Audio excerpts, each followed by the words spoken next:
Hello, hello, hello, all my yarny friends. It's Teresa with Critters Crochet. Today's Thursday, and I hope you are having a wonderful, wonderful day today. I wanted to come on and show you. I finished, well, mostly finished the basket that I was working on from the Crochet Nation magazine, and I did not bring, hold on, I thought I had it. Oh, here it is. Um, it was this basket right here. And the only thing I did not do is I did not put handles on it because they want you to make an I-cord handle. And I tried it. It's not coming out like I want it to. And so I may put a handle on it later. But yeah, you're supposed to put a handle on it. I did not put a handle on this one.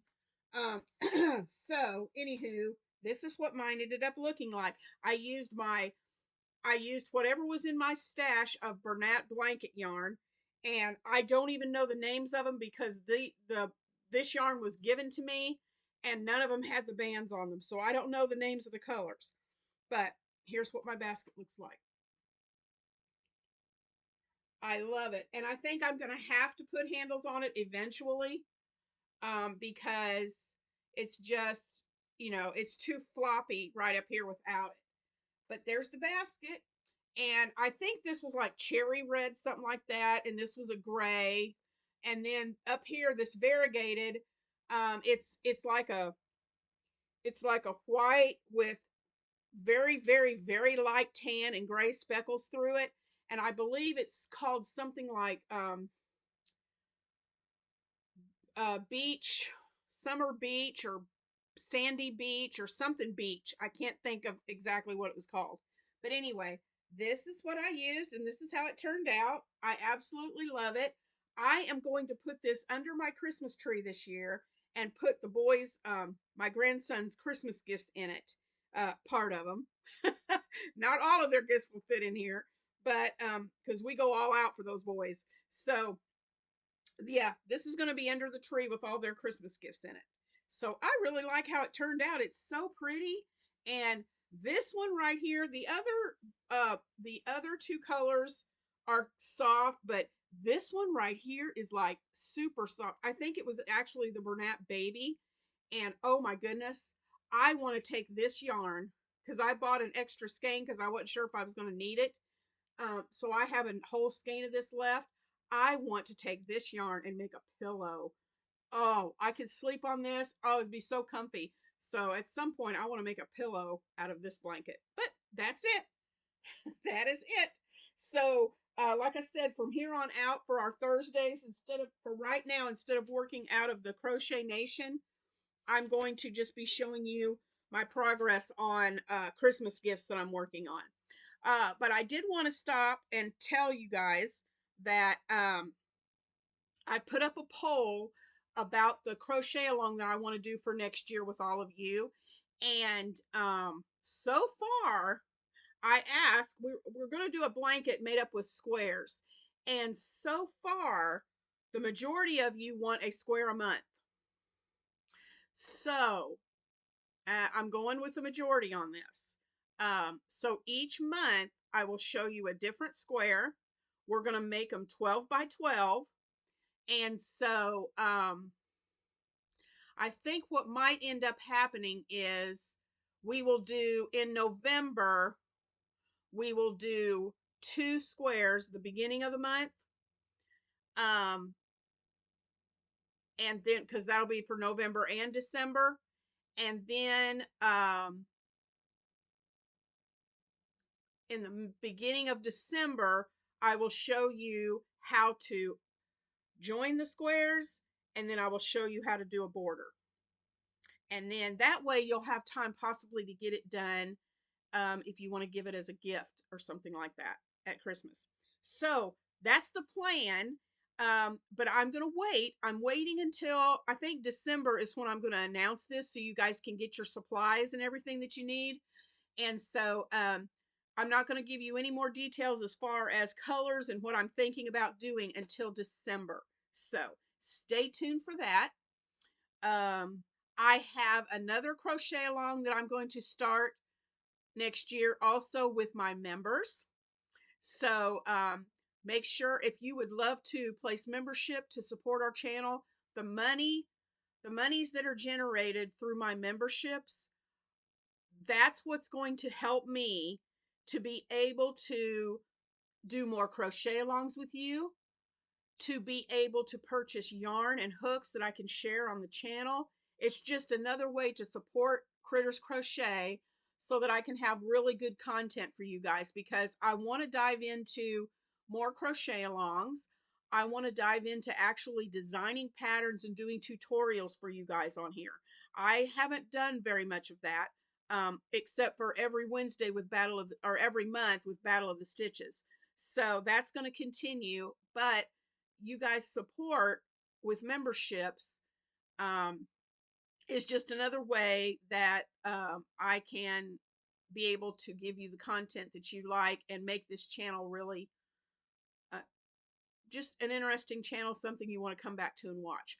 So I'm really excited for the 2 crochet alongs. I think it's going to be tons of fun, and yeah, I just can't wait. So, update on Mom. Took Mom to her doctor's appointment yesterday. Uh, this morning, later this morning, I'll take her to her optometrist, and excuse me, I'll take her to the optometrist this morning, and they're gonna check her eyes now that she's healed from the laser surgery. She can tell that her glasses and her prescription's going to need to be changed because she can't see through her glasses anymore. So they're going to do an eye exam and get her new prescriptions for her glasses. But yesterday we went to her physician, and he said the MRI, there was nothing showing on the MRI that was concerning. It all looked good. He said, Betty, she said, well, why am I forgetting stuff? Why can't I remember anything? Which he's explained this to her numerous times, but he told her, he said, Betty, you have an 80-year-old brain.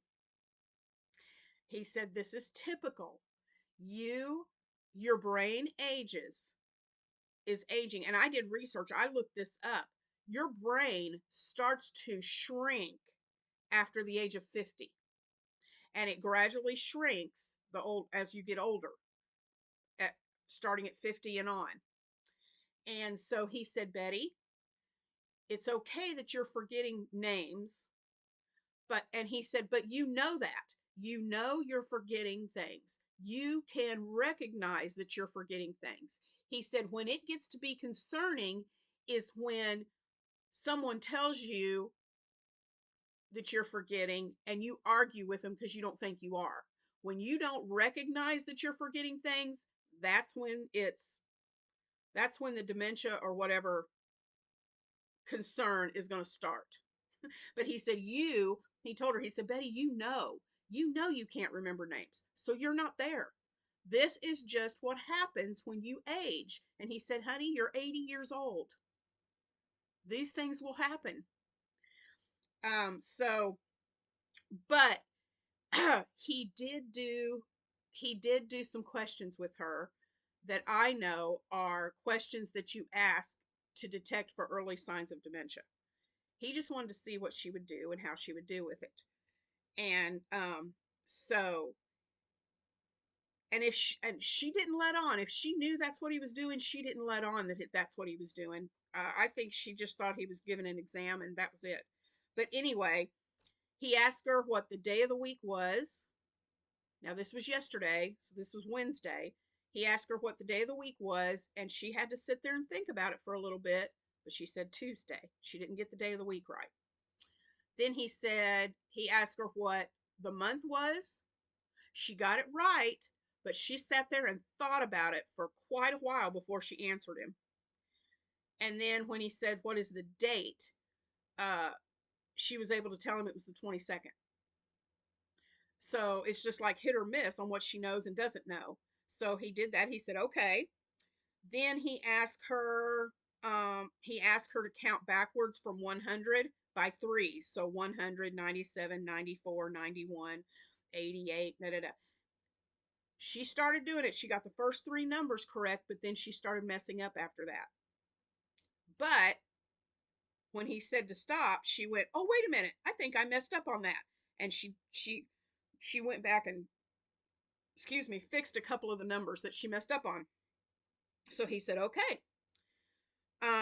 Let's see. He asked her about the dates. He had her count back from 100. Um, oh, and he said, "Now I'm going to give you a piece of paper and I want you to draw the face of a clock.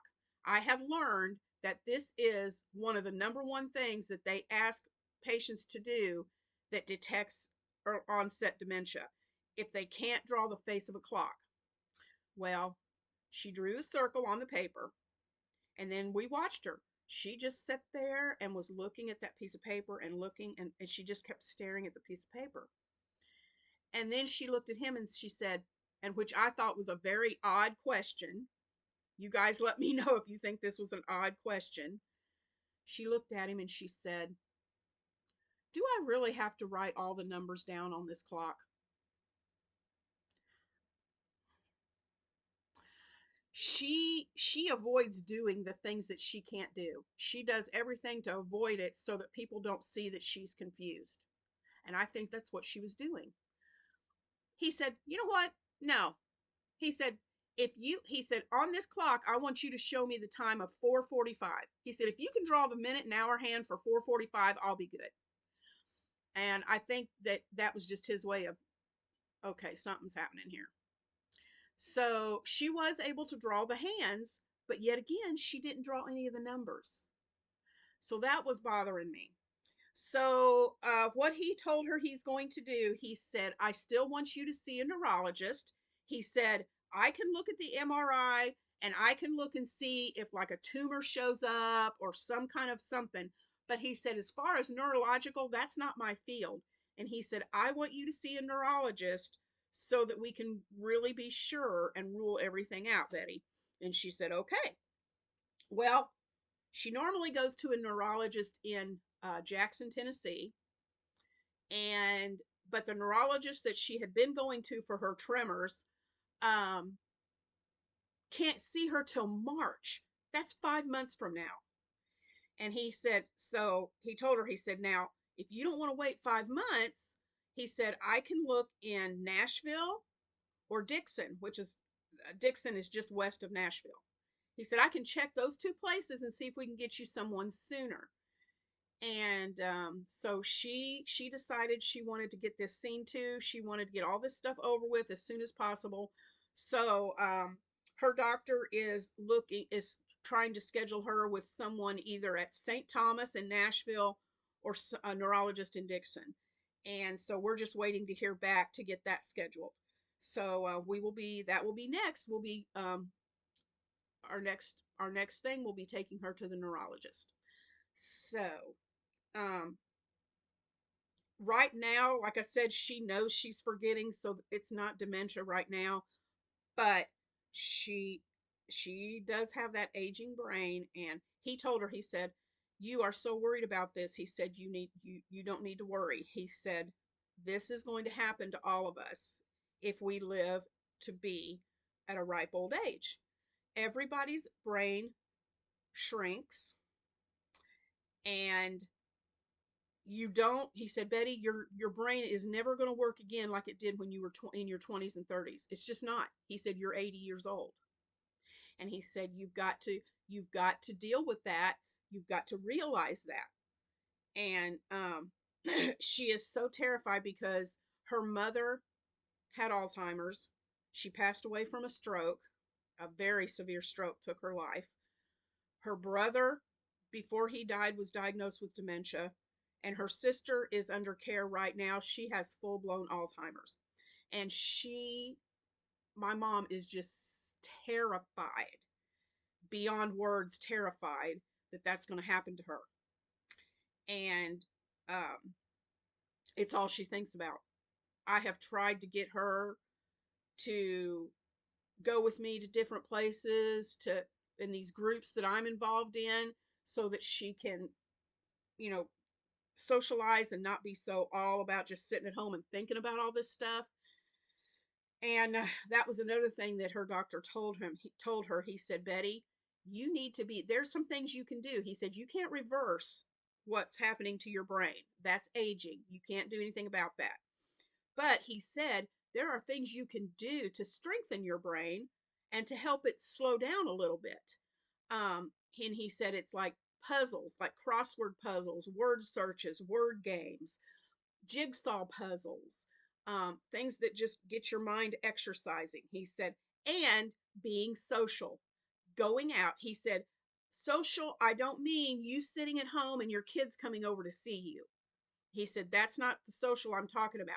He said, getting out of your house, going somewhere with a group, and actually having socializing time, time to socialize with different people. And he said, you need that. He said, that's going to help you. So I took her, she had a Kindle. I'll just tell you this. She's got a Kindle, but we've we've turned off the Wi-Fi, and she, because of where she is with her mind, she cannot, she doesn't know how to turn the Wi-Fi back on. She can't handle like electronic devices like she used to. And she's just got it in her head. She just knows that there's a virus on her Kindle, even though we just got her a new one. But what she's seeing is she's seeing these pop-up ads. There's pop-ups on there that tell you that you have a virus and to click here to clean it, and it's a scam. And we've told her this. So I think she's scared. She's afraid to pick it up. She said, I don't want to use my Kindle anymore because she's afraid she's going to click on something and get a virus. I get that. So, okay. So I took her to the Dollar General yesterday, and we got her puzzle books. We got her crossword books, word finds. We got her all kinds of puzzles, word puzzles, different things. And I told her, I said, Mom, um, why don't you get out with me and start going to the homemakers group meetings again? She doesn't want to go because she can't contribute. And I said, Mom, you don't have to contribute. You just come with me to get the socialization. You just heard what your doctor said. You need to socialize. So I'm hoping she's still not wanting to do that. She used to work when she worked in the hospital as a lab tech, and she worked in the lab at our local hospital, and all the retirees get together once a month and for a luncheon once a month. She has stopped going there too. She won't go.